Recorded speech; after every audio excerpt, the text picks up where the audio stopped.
अरे कि बार बार का पूछे लू।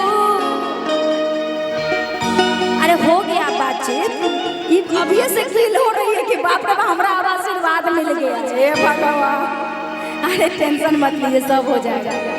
लड़किया कहता कि बार बार का पूछे लू। अरे काका पियावा कोई लेबा, अब मुँह दिखाई में हमके अरे सोना के टिकवा दे लेबा। आई एगो बेरा, दू बेरा, तीन बेरा, चार बेरा, आ पांच बेरा चूमा ले लेबा। एक बेरा, दू बेरा, तीन बेरा, चार बेरा, पांच बेरा चूमा ले लेबा।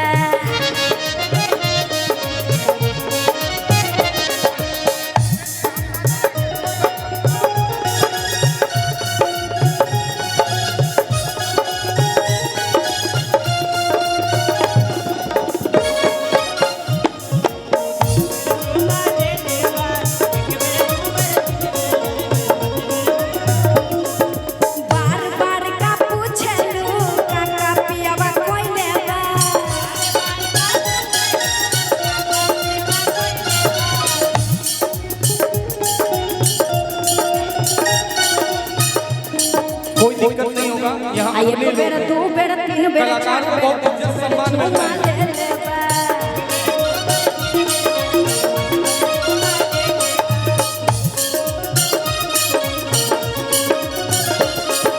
जवानी के गरमी न सहले सहाता,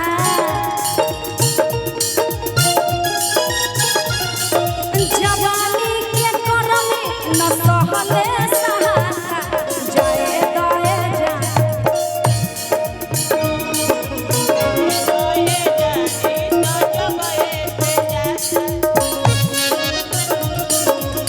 बेरा चूमा ले लेबा।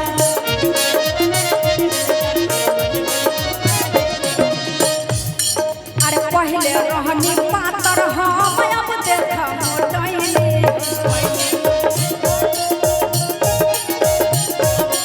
अरे तू ही सोच कौन खाना ससुरा में हम खैली हो। अरे तू का जनपुर रात भर में कोई को फिल्म देखैले बा। अरे तू का जनपुर